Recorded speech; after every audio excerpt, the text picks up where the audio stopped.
Bismillahirrahmanirrahim. Assalamualaikum warahmatullahi wabarakatuh. Selamat jumpa kembali di channel saya di Sukses Bareng. Di video kali ini aku mau review guys. Jadi aku mau kasih tips rekomendasi buat kalian. Bagi kalian yang pengusaha pangkas rambut, salon atau barbershop ya. Nah di sini aku mau kasih rekomendasinya ini. Ini tempatnya minimalis tapi insya Allah nyaman buat customer. Jadi penempatannya yang insya Allah kita susun dengan baik menjadi nilai seni yang istimewa. Oke, langsung aja simak videonya sampai selesai ya.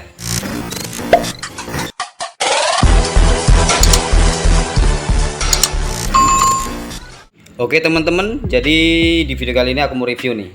Yang pertama aku mau bahas adalah tempat kasir ya. Tempat kasir ini kalau kalian perlu tahu ya, ini meja ini sebenarnya ini bukan meja dari produk-produk yang mahal, enggak. Ini meja ini sebenarnya meja ini adalah meja buat belajar anak sekolah. Jadi saya desain sedemikian rupa, saya kasih tambahan ini kan aluminium ini yang buat etalase itu.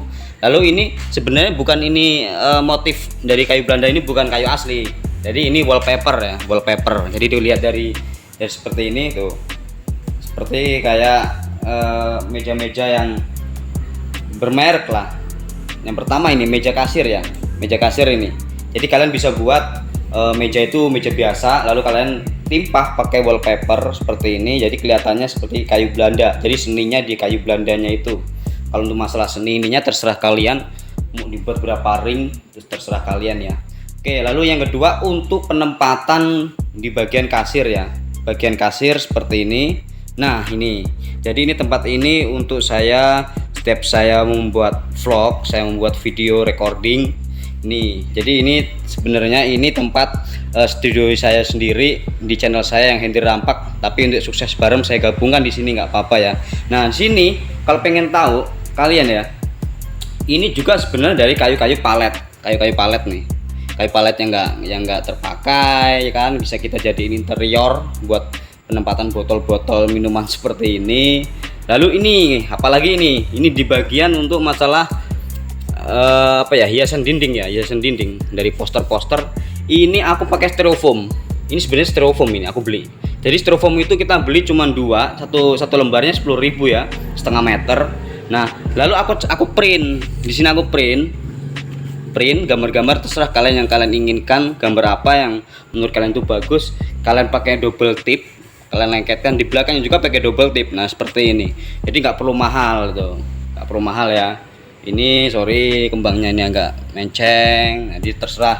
Lalu di pojok kanan ini terserah kalian mau taruh apa ya, terserah. Nah ini untuk masalah ruangan, untuk tempat di bagian kasir silahkan kalian buat sendiri. Kalau tips dari saya untuk simpelnya, untuk meminimalis modal seperti ini bagian kasir tuh seperti ini. Lalu juga nih di bagian ini pintu ya, ini pintu kamar. Saya pakai ini pintu kamar mandi. Yang penting kuncinya tidak ada keluar masuk, orang yang sembrono masuk kayak gitu. Seperti ini ya. Ini adalah tempat untuk kasir saya. Oke teman-teman, langsung aja. Ini di bagian kursi tunggu ya untuk customer ya. Kalau lagi antrian, aku pakaiin kayu palet lagi. Jadi aku manfaatin kayu palet. Nah nih, ini kayu palet nih sebenarnya ya. Kayu yang nggak seberapa kepakai di apa, kurang lebihnya di tukang-tukang kayak gitu kan, di bagian orang pembuatan lemari ya gitu. Aku beli yang ya nggak seberapa mahal ini bahannya sih biasa, teman. Kalau kita lihat seperti ini, aku sengaja buat seninya box seperti peti ini, emang lagi zamannya ngetren ya kayak gini, karena modal juga kecil. Kalau buat kursi seperti ini cukup untuk 4-5 orang cukup kok. Lalu ini juga nih, ini dari kayu-kayu palet juga aku buat sendiri semua ini tuh. Jadi nggak perlu mahal kok, nggak perlu yang kayunya yang bagus bener. Emang kalau untuk masalah kualitas awetnya sih kita pakai kayu yang bagus. Cuman kalau untuk meminimalis biaya ya silahkan kalian coba pakai kayu kayak gini, beli kayu-kayu bekas. Syukur-syukur kalian beli bisa di ini orang yang bisa buat pengiriman paket kan. Jadi palet-palet yang kayu Belanda itu bagus-bagus itu. Contohnya kalau motif kayu Belanda yang seperti ini tuh ya. Lalu di belakangnya aku pakaiin ini ya, di background belakangnya ini juga sama guys, ini bukan bata, ini wallpaper merah. Tuh, kalau sekilas kita lihat dari jauhan kayak gini, ini kayak bata merah. Lalu di atasnya lagi yang ini itu sama aja, itu wallpaper, motifnya pakai kayu Belanda ya. Sorry ini dicoret-coret sama bocil ini, nakal ini, bocil. Nah ini sebenarnya ini bukan tembok semua, ini adalah kayu yang sengaja saya profil, artinya sedemikian rupa sorry ya guys ya, demikian rupa saya profil. Nantinya ini saya mau buat sini ada lightingnya, lampu sini sebenarnya ini kayu belakangnya tuh tembok, itu perbatasan tembok di atas ya, tuh tembok. Tapi nanti rencana mau saya buat ya. Pokoknya ini terbuat, saya sengaja ngambil interior ini, ngambil desain ini pakai kayu-kayu, pengen ngambilnya klasik lah. Buat kalian yang pengen hobinya klasik ya silahkan kalian karya sendiri bagaimana, ini sebagai referensi aja sih. Lalu sama aja di dinding-dindingnya ini, interior ini saya buat pokoknya ngeprint sendiri aja. Ini nama channel saya yang satunya Hendri Rampak, silahkan mampir juga. Sama aja nih ya, ini di bagian ruang tunggu. Oke langsung aja yang lain. Nah sekarang ini lagi juga nih, ini adalah interior papan di bagian tembok ya, untuk kita naruh barang-barang, apa sampo apa-apa. Ini aku juga pakai kayu palet yang aku belah jadi dua, aku jadiin ya rak-rak seperti penempatan seperti inilah pokoknya. Nah, kenapa saya ngambilnya tak taruh di atas biar meminimalis tempat. Kalau ada kakinya taruh di bawah kita susah untuk nyapu, untuk pindah-pindah, tapi kalau di atas kita enak guys ya. Silakan mau kalian buat karya kayak gimana, yang penting intinya kita untuk menaruh tempat meminimalis mungkin dengan biaya yang murah lah, kurang lebihnya sama aja itu. Nah lalu yang lainnya nih sama aja nih, ini kayu-kayu palet semua nih guys, kayu palet saya buatin rak-rak buat naruh botol interior. Ini juga, ini kalau ini papan utuh, saya sengaja buat gantung kayak gini ya, buat gantung biar nantinya kalau kita mau nyapu rambut di bawah sini itu gampang, nggak perlu ngangkat-ngangkat. Juga simple, ini cuman papan, habis papan dua kok ini. Jadi di belakangnya itu kita pakai L situ kita bor, pakai bor ya, jadi nggak kelihatan. Nah ini juga parah nih, ini dari bahan box telur kayak gitu. Jadi saya manfaatin aja buat rak-rak kayak gini, buat naruh barang, botol ataupun bekas-bekas kardus wadah-wadah lain ya. Ini saya sengaja saya tambahkan klasikan untuk radionya. Ini kaca.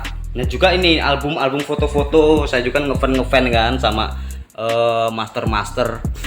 Ada Tutuy, terus ada Fadli, ada Henok Sitompul, ada Hendra Hair, banyak macam. Itu stiker ini tergantung penempatan kalian ya, kayak gini. Nah ini di bagian depannya seperti ini. Oke lanjut aja, ini bagian kursinya ya. Nah nih yang paling terpenting dalam orang usaha pangkas rambut. Kursi ini saya nggak beli, saya buat dengan bahan-bahan yang saya beli di toko material dan juga di toko rongsokan. Yang pertama adalah yang di bawah itu yang bulat, itu adalah bekas baja traktor ya, baja traktor. Fungsinya biar dia ngekop, itu berat. Lalu yang di bawahnya ini, yang tengahnya ini adalah dari pipa irigasi tebel itu ya guys, tebel ya. Ini juga tapaknya ini saya beli juga di bengkel mobil yang bisa buat body mobil kan, seperti ini. Tuh nggak habis banyak kalau kursi ini kok. Saya nggak ada yang beli secara utuh. Kalau kursi keramasnya saya beli, sengaja saya beli. Ini kursi keramasnya kayak gini, saya desain. Terus bagian dinding-dindingnya saya desain pakai bata merah, itu sama aja kursinya ya.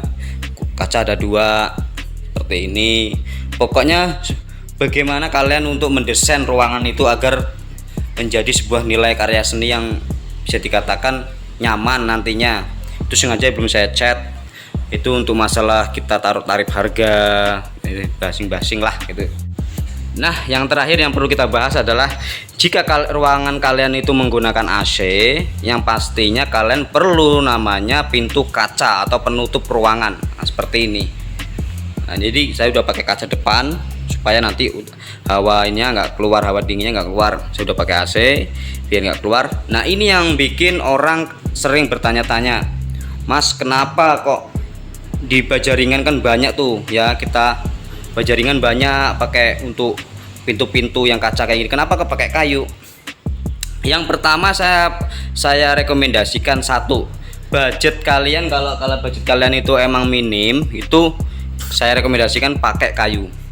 Kenapa? Karena selisihnya jauh banget guys, selisihnya jauh banget. Kalau pakai ini ukuran 3,5 meter kali 3 meter, kalau pakai Bajaringan atau pakai aluminium itu ya kurang lebih sampai 6-7 juta. Tapi kalau cuma pakai kayu habisnya 3 juta. Untuk masalah kualitas tergantung kalian perawatan ya. Saya sengaja pakai desainnya kayu-kayu biar kelihatan klasik.